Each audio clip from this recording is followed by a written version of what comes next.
Good evening, everyone. This is Tammy Bosley, principal at William Paco Old Post Road Elementary School. I'm happy to be here with you this evening for our third family engagement event.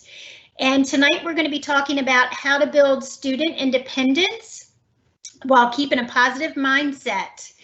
And this was based off of feedback from our community, so we're really excited that we're able to offer this for you this evening. We're going to go ahead and get started with the presentation, and I want you to be able to put a face to who is speaking with us this evening. So I'm going to show you the faces of who you're going to see, and then I'll share my screen so that you can see our PowerPoint for the evening.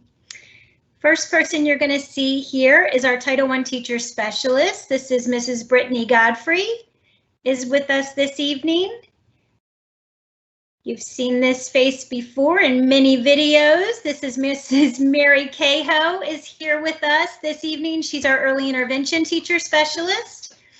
And I'm happy to present to you this evening Mrs. Abigail Small, who is our newly hired school counselor for the Old Post Road building.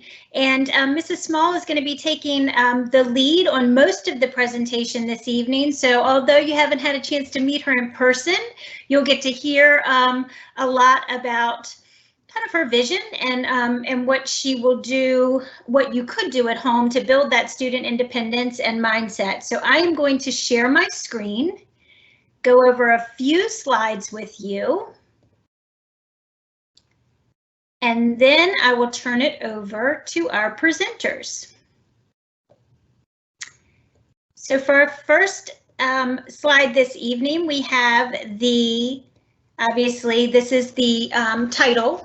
This is our third event that we're holding. Again, we appreciate your participation in these events, and we're also really excited that a lot of people are going back that can't tune in at the scheduled time, but are going back and watching the videos and even sending us questions or comments after you've watched the videos. So thank you for doing that, because remember, they all are posted.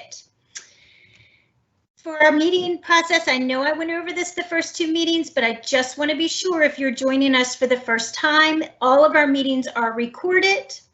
There might be a slight delay in the slides as the speaker is talking, but hang with us, that slide will come up quickly.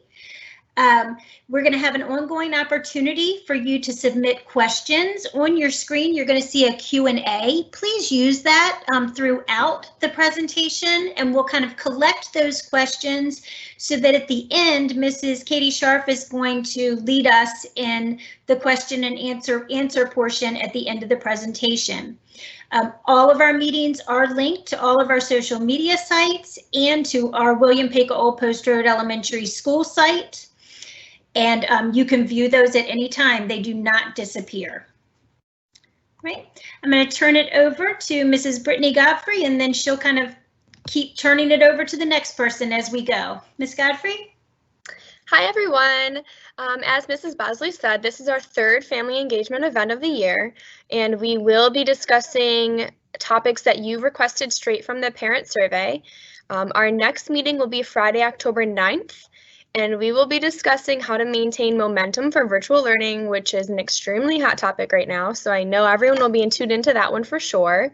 On the next slide, I did just want you to see that the survey is directly where we got our data from, and it wasn't as definitive as we were hoping it might be. So we're able to cover all three of these topics for you this evening with our wonderful counselor here with us. So just to kind of quickly go over the first one, the blue was helping your student become more independent. Orange was supporting your student in dealing with frustrations, and that could be with learning or just life skills. And then the green was social emotional support for families. So we're actually covering all of those tonight for you based on the numbers that we received. So I hope you enjoy the presentation and learn a lot from Ms. Small. Hi, everyone. This is probably something you've seen before. We shared this on our social media, and we also shared this at our last family engagement night. And this is our school motto of showing your penguin pride, being prepared, respectful, intelligent, determined, and engaged. And last time we had our family engagement event, we really talked about talking with your student about these values and thinking about what's going well, what's not going well, and then also letting us know what we can help you with. And we really focused on those technology bugs and fixes. And now we're going to take a shift, still looking at this Penguin Pride, but really tonight we're going to focus on those two letters, D and E, determined and engaged. And as your student is at home working with us, we really want them to build that independence. We really would like them to be able to problem solve, be determined, try their best, not give up, to learn when to take a break when they're frustrated or when they need a second to refocus. We also want them to take control of their learning and be engaged and focused, and also be able to really just feel excited about their learning and take ownership of it. So I'm going to pass it over to Mrs. Small, and we will be talking about these things tonight.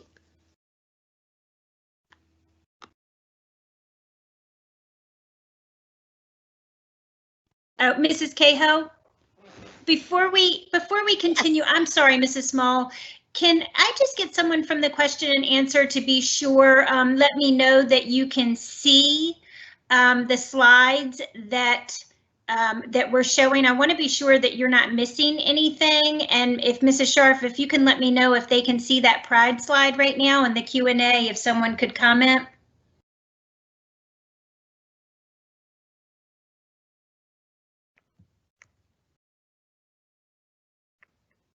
So far, I don't see any new announcements, but we can see the slides, so hopefully they all can. Yeah. Okay. All right. Just wanted to be sure. Sure. Okay. Here we go, Mrs. Small. It's all yours. All right. Hello, everyone. I know I've been introduced by Tammy, but I will take a minute to introduce myself again, just because I am a new face to everyone this evening. My name is Abigail Small. I'm the new school counselor at Post Road Elementary.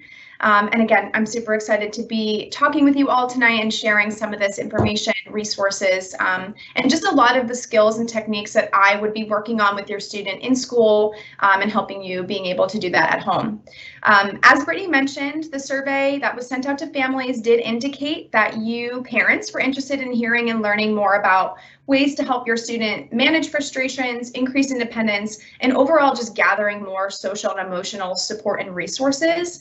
So that's what we're going to go over tonight. The bulk of, or the largest response that we did see was managing frustrations. That will be the bulk of what I'm going to talk with you about tonight.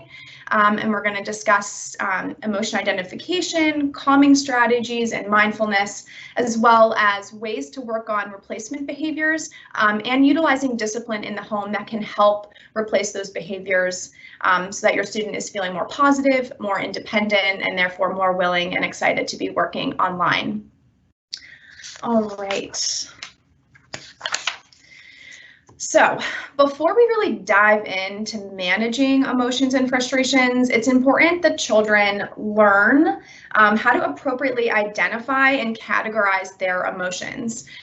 So what you see on the screen here is what us educators refer to as the zones of regulation.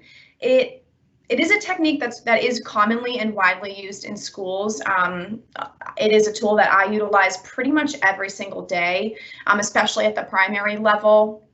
So working with students to help them learn what emotion am I feeling, what can I do about this emotion, what techniques work for me, and things like that. So you'll see we have the yellow zone, green zone, red zone, and blue zones. And these, again, just help students categorize how they're feeling. This is, like I said, typically used in schools, but it is absolutely something that you can be using at home as well. With the primary age kids, you know, I mentioned that the visuals work really well with the young kiddos. So, you know, they can look at and see the faces and help those faces help them align how they're feeling with how the image is portraying. It also helps them realize or start to identify emotions on other people, which is a skill that we won't talk about tonight, but is still, it can be very helpful. If we're talking about, or you're joining us tonight and you do have an intermediate age kid or student, I'm sorry, although these images might be more geared towards young people, this tool can absolutely be utilized by you as well. It just may be more discussionary rather than point to the picture you're feeling and then let's decide on a skill that could work for you. I often use these if students are coming into me and they're saying, I'm feeling this way. Okay, well, let's look at our zone and then let's choose a strategy from there. What can we do to help bring us back to that green zone or the positive zone, the green zone, where we can be good learners, listen well, work hard, demonstrate those expected classroom behaviors or those expected behaviors that you have set at home.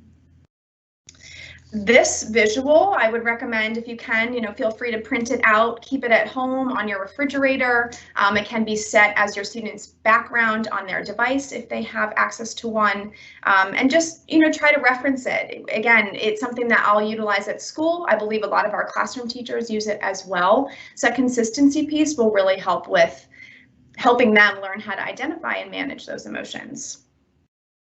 All right. Being mindful. So you guessed it, this is not the appropriate way to spell mindful, but it is how I approach it when working with young students. So mindfulness is another phrase, technique, skill that we are really focused on teaching to students at WPOPR. It's embedded into our PBIS, which Ms. Cahoe has talked and shared with you about. It's embedded into the classroom lessons that your students are getting from their teachers. It's absolutely embedded into the lessons that I come in and teach, those social emotional lessons. So they are kind of getting it a lot in school. So it is an excellent skill to be practicing at home as well. Often when we think about mindfulness, our brain goes to meditation, yoga, deep breathing. At least for me, that's what it does. But it really is so much more than that, which is why I love to call it being mindful. Being mindful is really about, taking a moment to recognize and pay attention to our thoughts and our feelings, and then using strategies like meditation, deep breathing, mindfulness to bring us back to that green zone or that positive zone that I was talking about earlier. And this is a skill not only for students to be using, but for you parents as well. We're in a very challenging time, unprecedented times. So taking a moment to think about how am I feeling, maybe where am I feeling this in my body? Anger comes from a different place, happiness, sadness, worry. We kind of feel those differently throughout the body. So taking a moment to reflect on how we're feeling, what are our thoughts, and then being able to identify a strategy that would work for that specific emotion. So you'll see here on my page or on the slide, we have the I feel frustrated poster. All of the visuals that you see here tonight are visuals that I keep up in my office, again, for that consistency piece, so students can really work on honing in those emotion identification skills. So it kind of takes it step by step for that mindful aspect. So number one, identifying what emotion you're feeling. Number two, realizing or recognizing what needs to be done about it. So if I'm in the classroom and I'm feeling frustrated, what can I do? Or if I'm at home, I'm on my laptop, I'm feeling frustrated, what can I do? What tool do I have that would help me manage this emotion before it gets to a place where I start to explode or I exhibit those unexpected or unwanted behaviors? So raising that hand, recognizing, hey mom, hey dad, hey grandma, hi guardian, I need to take a break. Really excellent, but again, starting here and then working our way down, and then heading to the calm space, or utilizing any strategy that you've identified or that your student, your child has recognized as being the strategy that works for them. And then once they're feeling, okay, I'm back in my green zone, I'm back in my positive zone, I'm ready to come back to work, I'm ready to focus and be excited for the learning day. You'll also see that I can calm myself poster. I love this one. This one's up in my office. Taking those deep breaths, relaxing that body.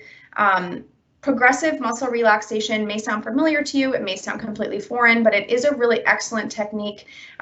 It is a very advanced technique. It's something that even some of the most experienced yogis or yoga doers still have a hard time doing. But when I'm working with kids that are really dealing with frustration, and also trying to teach them tools that they can maintain or stay in the classroom or stay focused in that virtual learning, is tensing up all those muscles in the body. So really, really squeeze, squeeze, squeeze all those muscles for 10 seconds and then release for 10 seconds. And then repeat that as many times as you may need to get you back to that green zone. You can start with just clenching the fists and then releasing, clenching the fists and releasing, or doing the whole body. Taking deep breaths. A lot of times when I'm talking with young students, they say, I breathe all day long. How is deep breathing going to help me? I've been doing this. I do this every day without thinking. And helping them understand that deep breathing is proven, and so is the muscle relaxation, to slow down that heart rate, increase that blood flow to the brain, and really help us start to be able to recognize, rationalize, and think more clearly about what it is that I need to do to get me back to that green zone. And then the last visual you'll see is that I can calm myself. Just some more strategies that you can try at home, whether they be squishy toys, taking a walk, going to their calm place, drawing pictures. I would encourage you to, if you are going to be utilizing or trying out a few different techniques, try to stick with one for at least 2 weeks before you try something different. Like I said, mindfulness, these kinds of skills take practice and patience. So it's important that, you try to give time for your student or child to recognize or realize what works for them. All right.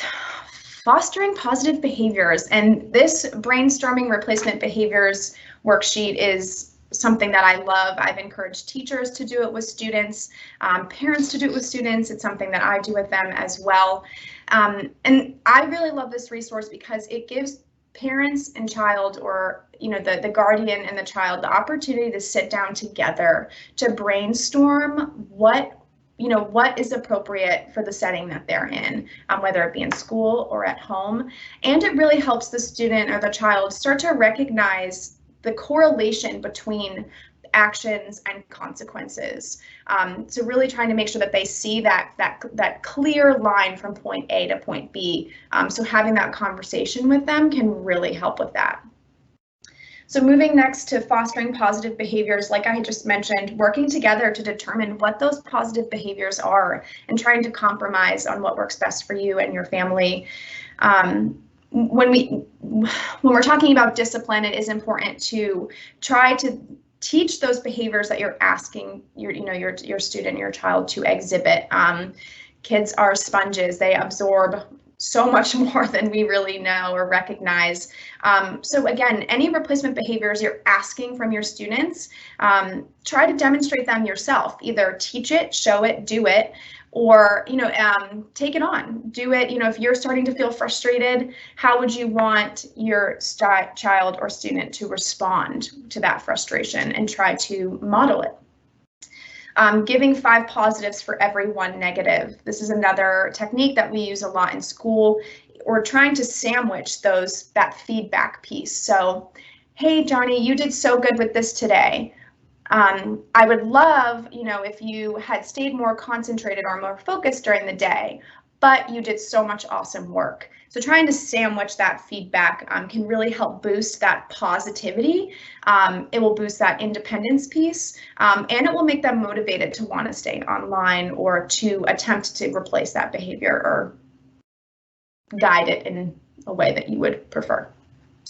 And then having clear routines and procedures. I know that this may sound wild right now because we're at a time of change, of transition. Nothing seems, how can we come up with procedures when every minute something's changing? But just doing the absolute best that you can, which you are doing right now. But routines and procedures have been known to help kind of minimize some of those unexpected or unwanted behaviors. And then when we are looking at approaching negative behaviors, trying to think about this acronym ACT. So attempting to acknowledge the child's feelings and wants. So, it seems like you're feeling this. Am I correct? And then trying to have a conversation about it. Communicate the limit in terms of safety. So having, again, in order for a child to recognize why a behavior needs to be changed, wanting to see that clear line in between action and consequence. You can't do this because it makes someone else unsafe. Just another suggestion. And then teaching those acceptable replacement behaviors. All right, growth mindset and positive affirmations. These are two of my favorite lessons. We can move on to the next slide. So talking about growth mindset. It'll come up in just a second. That's okay. That's okay. So when the next slide does pop up, you're going to see a brain holding some dumbbells, doing some workouts to get stronger and bigger. So, what is growth mindset? We as a society used to think that, we either were smart or we weren't, which has been scientifically unproven that our brains work more like muscles than they do like stagnant kind of organs. So trying to incorporate that into your everyday conversation with your student, trying to move from a fixed mindset to a growth mindset, or when I'm working with the primary students, from a concrete brain to a bubblegum brain. So a person with a fixed mindset would be avoidant of challenges, give up easily, not respond well to feedback, where someone with a growth mindset would embrace challenges, always be giving their best efforts, learn from feedback, and believe that their intelligence can improve if they work hard.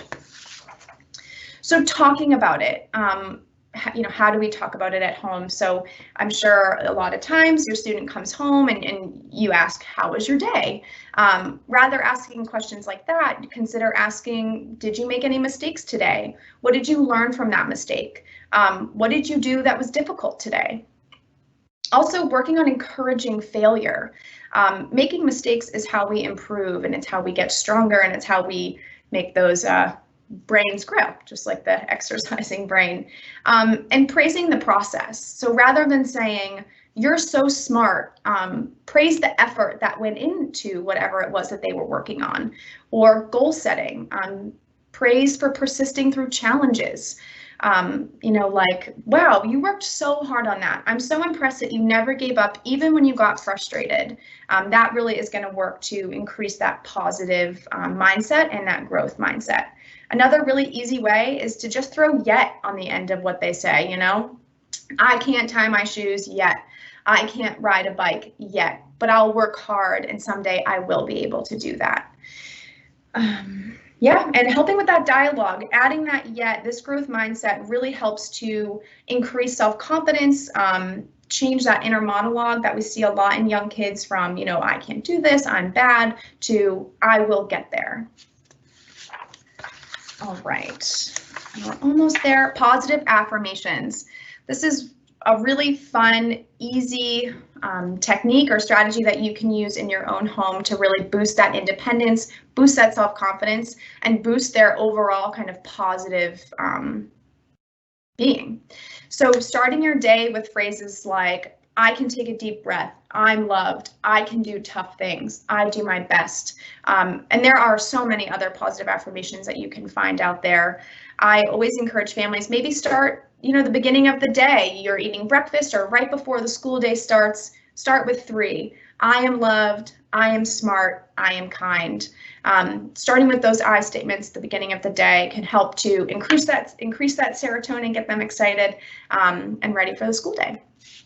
And then last but certainly not least, as a resource for you families out there, the Hartford County Public School Virtual Comm Room. This was created by counselors in the district right when the shutdown did happen. It is a wonderful, wonderful resource full with social emotional learning resources, lessons, activities. You can see from just the photo that I have here, there's breathing and mindfulness. There are lessons on growth mindset, coloring, yoga, music, so many things that your student can be doing throughout the day if they need to take a break. Just kind of unwind, recharge, and enhance and infuse that social emotional learning into their everyday. virtual classrooms. And also every Friday, myself and Miss Linda Felty, the counselor over at William Peka, we are posting social and emotional lessons for your students to be participating in. So I highly recommend you to encourage them to participate in those. They are posted on It's Learning. We talk about a lot of the things that we talked about today: growth mindset, emotion identification, goal setting, friendship, and character education, so much stuff. It's a lot of fun. I have a lot of fun with my videos. I dance around. I'm a little bit silly, but it's a good time. And that is it that I have for you all today. Like I said a little bit earlier, just remember that we all recognize that you're doing your absolute best. I hope some of these strategies help you and your student at home. But please also know that we recognize you're doing your best, and try to utilize some of these strategies on your own. Take a deep breath, give yourself those positive affirmations, because what you're doing is definitely enough. All right. I just you live so that they could see you. Excellent job. So many wonderful strategies out there. I did see that some people asked for PDFs of the resources that you have, and I saw Mrs. Scharf already responded to them that we will most certainly get those out to you. Mrs. Scharf, do we have any additional questions? No, we don't. Miss Chandler did comment just that the zones are wonderful, and it helps children to understand moving in and out of zones and using strategies to get to the positive zones. So that was really wonderful that she acknowledged that piece of the presentation. Right, well, I will bring us to a close this evening. We really do appreciate you joining us this evening. For those that were able to join, please be sure that you share the resource of the video with other friends within William Peka, Old Post Road Elementary School, and certainly in other schools across the county as well. Great strategies that we can use. We do look forward to our next session with you, and that is scheduled, as Mrs. Godfrey said earlier, for October the 9th is when we come back together. And at that time, we're going to be talking about how to kind of maintain that momentum for virtual learning. And even with the recent changes and announcements with the hybrid model coming, this is still going to be a really pertinent topic for us. I feel like we are getting up at a point where we are building the momentum right now, and what we want to do is kind of get behind that and keep it going. So we are still here for you. Our counseling department is here for you. Your specialists are. We are all here to support you as we continue to move forward. So please reach out to us and allow us to connect with you and help each other through the learning process and through this very different time for school that we're having right now. So we thank you again. Thank you for all of our presenters this evening, especially Mrs. Small. You did a great job. That was kind of like a interesting introduction to being new at a school, but thank you. You did a wonderful job. I hope you all have a wonderful evening, and we will see you again on October the 9th.